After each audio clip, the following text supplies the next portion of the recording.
I'm Indu Murthy, currently working as Principal Research Scientist at the Center for Study of Science, Technology and Policy at Bangalore. I did all my schooling in a small town in Tamil Nadu, and then I went on to do my graduation in botany at Ethiraj College in Chennai, then called Madras, of course. And then from there, I went to do my postgraduate degree at MS University, Baroda. Again, it was a degree, postgraduate degree in botany, but I specialized in forestry and environment. Once coming to Bangalore, I decided that I wanted to take up a job, and then what better place than Indian Institute of Science, a premier research institute. So I got to know that there is an opening at the Center for Ecological Sciences. So in June '95, I walked into the beautiful campus, and I went and met the professor with whom that position was open. During the course of our conversation or interview, he asked me if I were ready to travel to a field base in the Western Ghats, within Karnataka, of course. I was super excited and I immediately said yes. He did look surprised to my response, but obviously I just kept quiet at that point in time.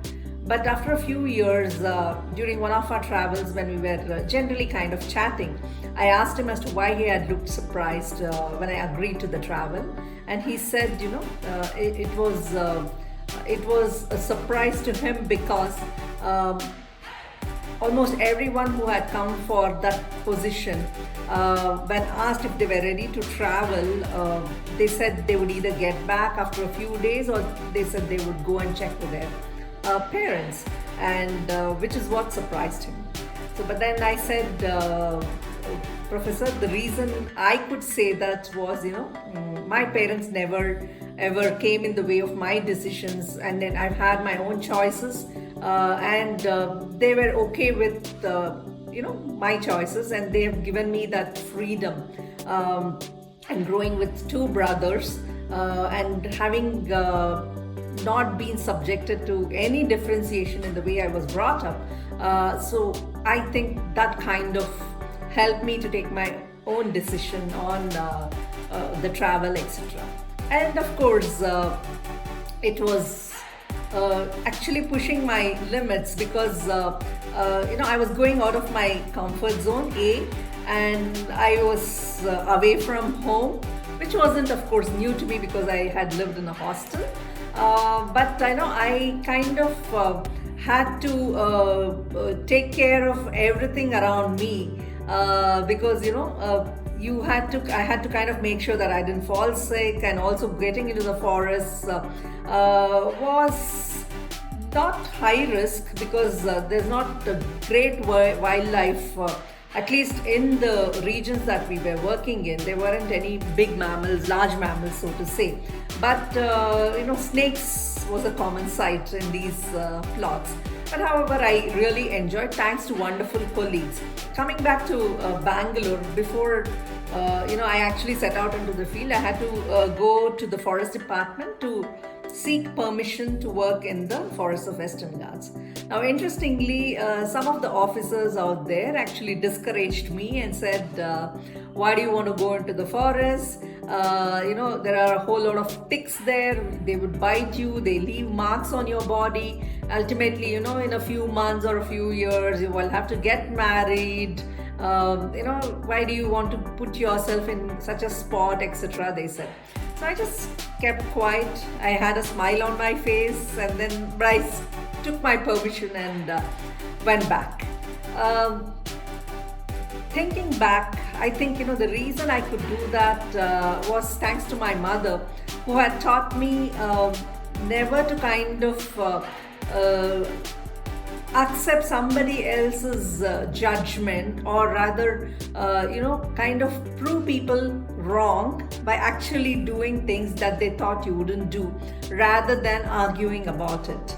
So that really kind of came handy. That upbringing was what helped me to do what I did, and here I am even today after 25 years continuing to still do research, don't go out so much into the field anymore, but yet, any single opportunity to set out into the field, I'm extremely happy to do it. The reason, or the value add that I got with this field exposure, working not just in the forest but also working in villages that are close to these forests, because I was also looking at people dependent on these forests, how it impacts livelihoods, the forest product flow, etc.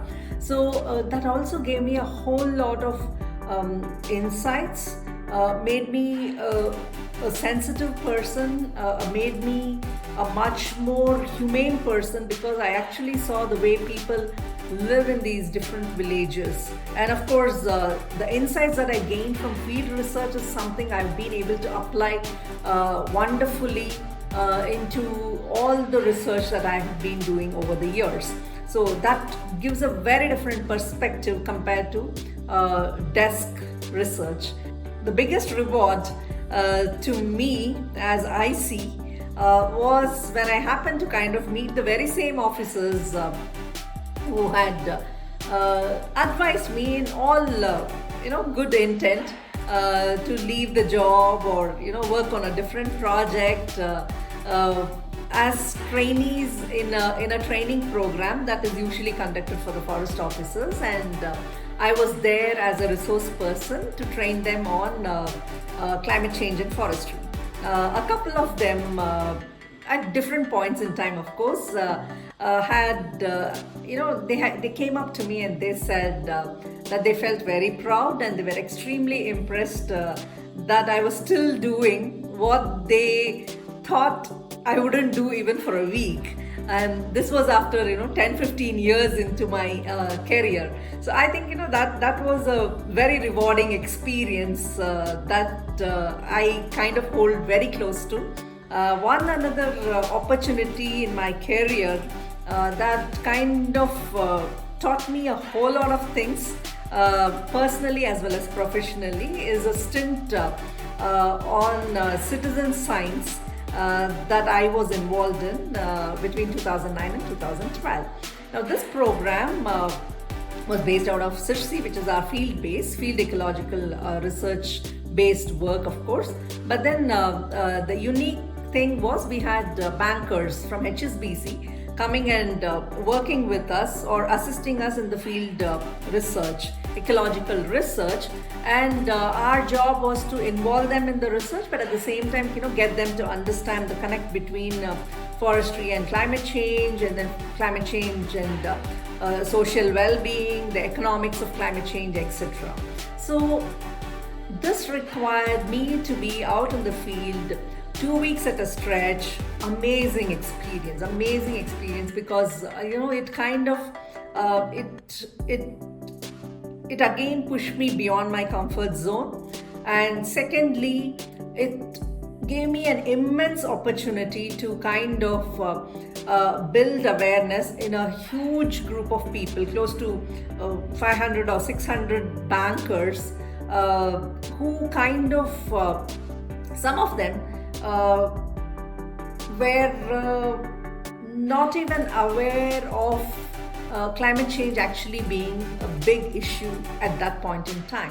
So building awareness capacity was something that was a very enriching task that I was involved in. And beyond that, I think one thing I gained, which is coming in use even today, is communicating science to non-scientists. So that's something I could kind of work on because of this opportunity to work with bankers for a 3-year period. Even today, I mean, I kind of look back and see that this is what shaped what I am today. One of the things I should say, in 2014, I decided to do a PhD very recently. So over a 3-year period, I completed my PhD.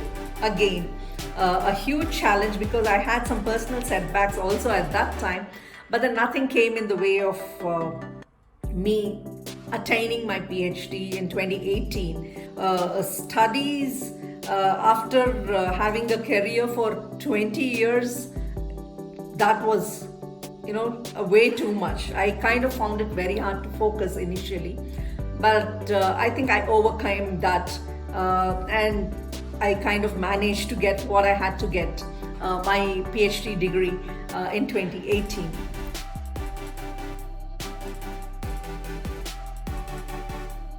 Never let others decide what you can do or what you cannot do. You take the call, you decide, and never give up easily. So that's definitely something I think has kept me going, both professionally as well as personally.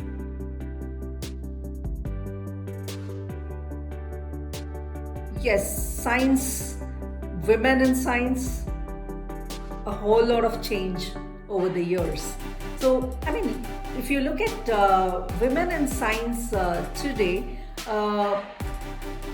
unfortunately, what they call as the STEM gap, that's women or girls in science, technology, engineering, and math. It is kind of still not quite significant. In fact, I think if I remember right, a study that was done recently said that only 28% of women make up for the workforce in science, technology, engineering, and maths.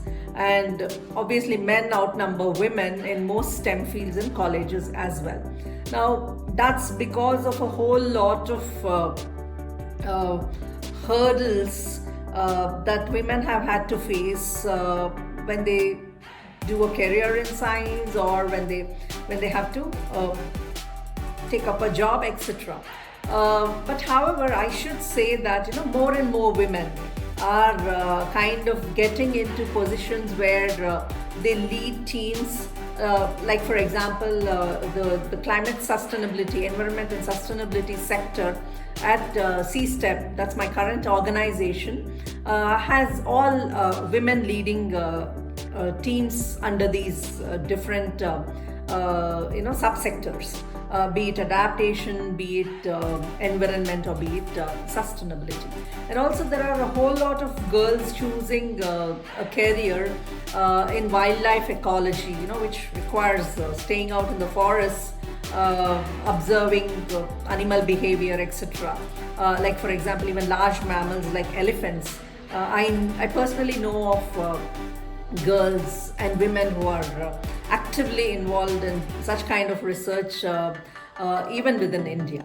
So I think the change is happening, the change is setting in, but there is a lot more to be wished for. So I guess each one of us have to kind of contribute to that.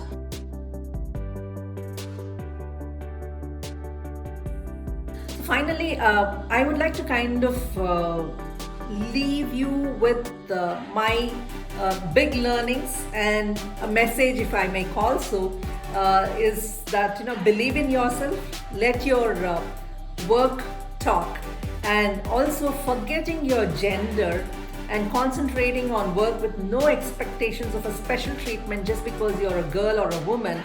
I personally have realized that it can work miracles. It kind of helps people to see you for who you are and the kind of work that you're contributing by putting you in that spot when the general thinking is that women expect special treatment. So I guess that is something we will need to consciously bring into our way of working, and also be greedy when it comes to learning, when it comes to seeking knowledge. Don't hesitate to ask for help, don't hesitate to ask questions, and don't put yourself in a box. Think out of the box and step out into the world with confidence. And I'm sure there is a lot that women like you and me can achieve